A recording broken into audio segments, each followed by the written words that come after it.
আসসালামু আলাইকুম ওয়া রাহমাতুল্লাহি ওয়া বারাকাতুহু। একটি সময়োপযোগী অত্যন্ত চমৎকার গুরুত্বপূর্ণ একটি শিক্ষণীয় অজানাকে জানা আর আমাদের গুণীজন গুণীজনকে হারানো গুণীজনকে ফিরে পাওয়া তাদের বিষয় সম্পর্কে জানা।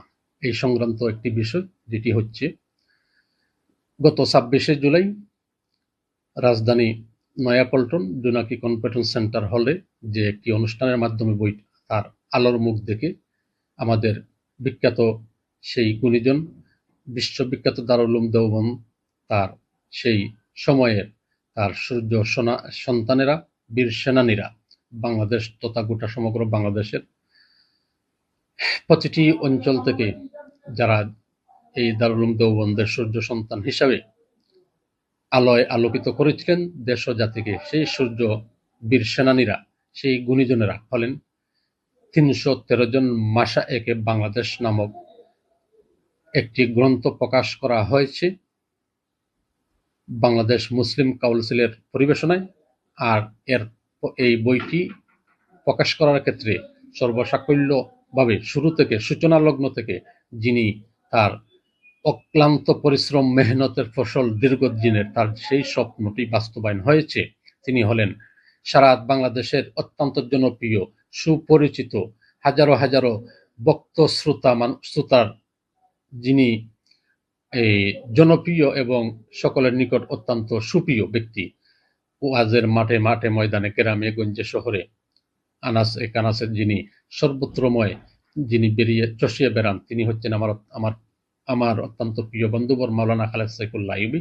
তাহার সেই অক্লান্ত পরিশ্রমের মাধ্যমেই এই বইটি প্রকাশিত হয়েছে। ৩১৩ মাশায়েখে বাংলাদেশ নামক এই গ্রন্থটি।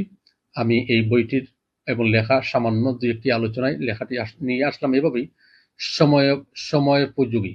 সময়োপযোগী বর্তমান বাংলাদেশ তথা আগামী আমাদের নতুন প্রজন্ম এবং বর্তমান তরুণ প্রজন্ম সহ অজানাকে জানার জন্য ৩১৩ জন মাশায়েখে বাংলাদেশ নামক যে মহাগ্রন্থ মানে মহাকাব্যগ্রন্থ যে বইটি প্রকাশিত হয়েছে, এটা একটি ঐতিহাসিক দলিল হিসেবে রূপান্তরিত হবে যে কোনো প্রেক্ষাপটে। এটা আমি আমার নিজের ধারণা থেকে উপলব্ধি করলাম। সেই হিসেবে বলি, শতপুল পড়তে দাও তারে ৩১৩ মাশায়েখে বাংলাদেশ। শতপুল পড়তে দাও তারে ৩১৩ মাশায়েখে বাংলাদেশ নামক এই মহাকাব্য গ্রন্থটি।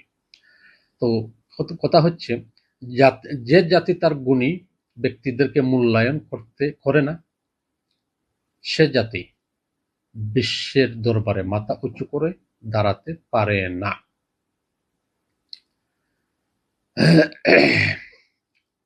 সত্যি কথা বলতে বাঙালি জাতি, আমরা বিশেষ করে বাঙালি মুসলমানের ক্ষেত্রে কথাটি হারে হারে সত্যি শতভাগ উপলব্ধি করি আমি, এবং আমার চলার পথেও আমি সেগুলা সাক্ষী। আমরা বাঙালিরা আমাদের পূর্বসূরি গুণী ব্যক্তিদেরকে মূল্যায়ন ও কদর করতে জানি না এবং স্মরণীয় বরণীয় করতে পারি না। কেন পারি না, এই বিষয়টি আমি আজও বের করতে পারি না এই খুঁজে। এর মধ্যে সমস্যাটা কি? পূর্বসূরি গুণী ব্যক্তিদের মূল্যায়ন করা তো দূরের কথা, তাদের খোঁজ খবরটুকু আমরা রাখি না। একদম উদাহরণ দিচ্ছি, দুইজন আমার নিজের জীবন চলার পথে ঢাকা বিশ্ববিদ্যালয়ের সাবেক উপাচার্য বিসি প্রখ্যাত রাষ্ট্রবিজ্ঞানী আমার পিতৃতুল্য বাবা প্রফেসর ডক্টর এমাজউদ্দিন, আর বাংলাদেশ পরিবেশ সাংবাদিকতা অর্থাৎ বাংলাদেশ সাংবাদিকতার জনক যিনি প্রখ্যাত বুদ্ধিজীবী লেখক কলামিস্ট প্রখ্যাত সাংবাদিক সদ্য বড় ভাই মাহফুজুল্লাহ, এই দুইজন রিসেন্টলি মারা গেলেন। তাদেরকে আমরা ভুলে গেছি। এত বড় আমরা নিকৃষ্ট জাতি বাঙালি। তো সেই হিসাবে মূল্যায়ন, তাছাড়া বর্তমান প্রজন্ম এসে যতটুকু বা মূল্যায়ন করার চেষ্টা হচ্ছে তা রাজনৈতিক উদ্দেশ্য প্রণোদিতভাবে উদ্দেশ্যপ্রণীত, মানে এটার সাথে একটা কানেক্টিভ থাকে, স্বার্থসিদ্ধ বিষয়। এই হচ্ছে আমাদের কালচার, আমাদের সৃষ্টি।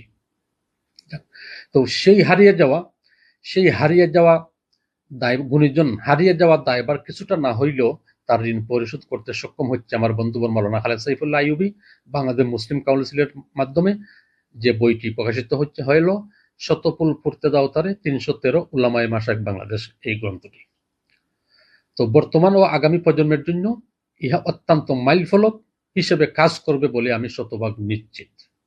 এই কাজের জন্য মূল ভিত্তি ও মূল সূচনা ও ধারাবাহিকভাবে দেশ ও জাতির সামনে তুলে ধরতে সক্ষম হয়েছেন এবং পদক্ষেপ নিয়েছেন তিনি হলেন আমার বন্ধু মাওলানা খালেদ সাইফুল্লাহ আইয়ুবী। বিশ্ববিখ্যাত দারুল উলুম দেওবন্দের আমাদের এই ৩১৩ সূর্য সন্তান বীর সেনানী, আমাদের বীর সেনানী, এই গুণীজন, এই মনীষীজনের জীবনের আলোকপাত করা, অথচ তথ্যবহুল জীবনী তুলে ধরা হয়েছে উক্ত বইটিতে।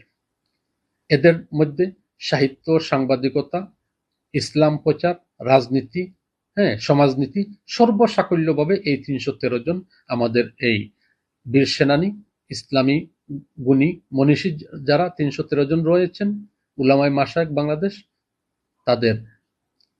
তাদের প্রত্যেকের মধ্যেই বা তাদের এক একজন ব্যক্তি হচ্ছেন এক একটি বটগাছ, কারোর থেকে কেউ কম নয়। এক একজনের ইতিহাস লিখতে গেলে আর বলতে গেলে এক একটি বই হয়ে যাবে। যাক, সেই হিসাবে আমি এখানে আর আগাইছি না।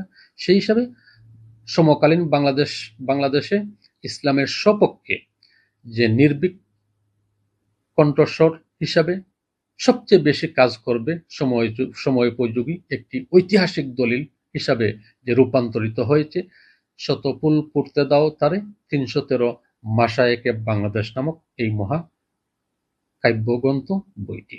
আল্লাহ তাআলা যেন তাদের সকলের, মাওলানা খালেদ সাইফুল্লাহ আইয়ুবী সহ আরো যারা যারা এটার সাথে শ্রম মেহনত করেছেন, আল্লাহ তাআলা যেন তাদের সেই চেষ্টাকে কবুল করে, আর এখান থেকে আমরা দেশ ও জাতি জীবে উপকৃত হতে পারি, সেই তৌফিক আল্লাহ তাআলা যেন আমাদেরকে দান করুন। আর আমাদের এই ৩১৩ উলামা মাশায়েখ বাংলাদেশ নামক গ্রন্থটিকে আল্লাহ কবুল করুক। বাংলাদেশের প্রতিটা ঘরে ঘরে এই বইটির পাঠক তৈরি করে দেখ আল্লাহ তাআলা। আর আমাদের সেই গুণীজন ৩১৩ মাশায়েখে বাংলাদেশ উলামায়ে কেরামদেরকে আল্লাহ তাআলা যেন জান্নাতবাসী করে, তাদের রুহানি ফয়েজ দিয়ে আমাকে, আপনাকে, সকলকে যেন আল্লাহ তাআলা আমাদেরকে সেই দান করুন। আল্লাহ। ৩১৩ মাশায়েখে বাংলাদেশ দ্বিতীয় খণ্ড। আর আমি আমার লেখা পর্যালোচনার মধ্যে নামটির সাথে সম্পৃক্ত করলাম শতপুল পড়তে দাও তারে ৩১৩ মাশায়েখে বাংলাদেশ।